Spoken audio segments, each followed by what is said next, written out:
Whether you're tired of the same old starters each playthrough, or you just don't want to have to wait to start your journey until you can start crafting pal spheres, here's how you can get a rare pal without them in under 4 minutes.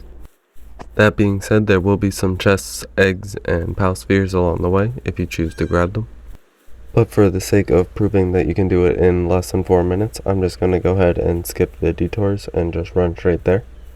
We're going to start off by making our way all the way downhill to the lake at the bottom. You can get the fast travel waypoint there too if you'd like. From what I can tell, the pal we're going to get as a starter is from the large egg drop list, but I'm not completely sure because it's hard to test this too many times if it's guaranteed to be from that drop list or not, but so far that's what it seems to be to me. Some of the highlights that I have gotten while testing are Arsox and Nox. I've gotten Toko Toko as well.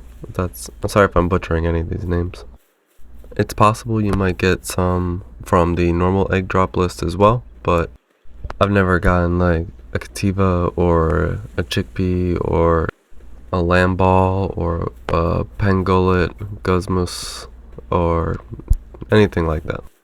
Another benefit to this is you're pretty much guaranteed to find pal spheres on the way, so maybe you'll even get a few pals out of this. I grabbed the teleporter down here just in case I ended up dying at any point. I didn't want to have to run all the way back through here as well, and so best just to grab it while I'm here.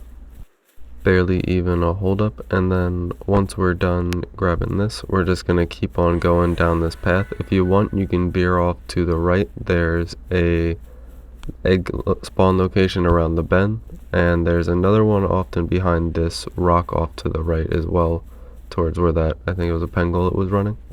You can of course stop and talk to people if you'd like. Grab the effigy on the other side of this wall in the doorway, which I don't know why I ran past it.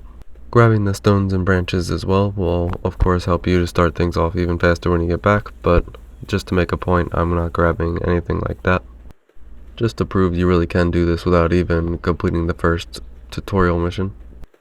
At the end of this, you'll have another fast travel point in addition to that last one as well, so definitely a fun way to start things off and sort of already have a good foot forward.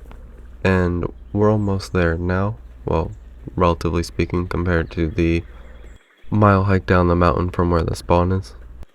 If you keep right, there's another spawn location by where I think it's a waterfall, but where the water is up on the little rocky ledge on the far wall towards where I'm facing is another egg spawn location. Maybe you'll get lucky and even have a large egg at the end of this to boot. And coming up around the corner past these pangolins is the next fast travel waypoint. There's also a dungeon here. If you want to try that out, feel free. I wouldn't recommend it until you have some at least like level 10, 11 pals. You can also level up a lot in there if you want to start early, like level 8, and just catch 10 of a few. That's up to you and your patience levels. I usually get bored or run out of pal spheres. That's my main issue for most of the game. But anyway, now that we're here, we're just gonna go up these stairs over here. This camp will always be here immediately at the start of the game, so they're usually fighting some other pals. You can probably get a free catch that way, but I'm going to recommend first sneaking up and around before getting their attention. And there will be a good pal in this crate right here, and you can just release it by holding the lock, and you got yourself a starter pal. It doesn't look like I got too lucky, I don't think, compared to an Arsox, but maybe I'm wrong, and this Swee will prove me wrong. But yeah, you can keep an eye out for injured pals, try and catch them, and I don't get lucky here, but you get my point. Thanks for tuning in, everyone. I hope it helps, and have a good one.